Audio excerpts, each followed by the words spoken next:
जय जगन्नाथ सांग मैंने welcome to my new blog. आसत आम देखा आज केमती मैगी बनवा सेटा भी विदिन 2 मिनिट्स रे। मुझे गैस लगे कड़े बसई से पानी भी गरम करदेली।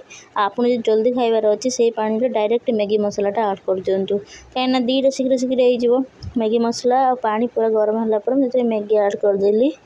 मैगी 2 पैकेट आनी से ऐड करदेली भलसे मैगी भी तादेह भलसे पूरा बॉयल भी होमको दरकार पड़ोनी अलग गरम पानी कर मैगी आमको ये करने एत पूरा मैगी बहुत शीघ्र होगला। मुझे मैगीटा साधा करी आपड़ जब चाहिए से अंडा कि भेजिटेबल्स किसी भी ऐड करेंगे।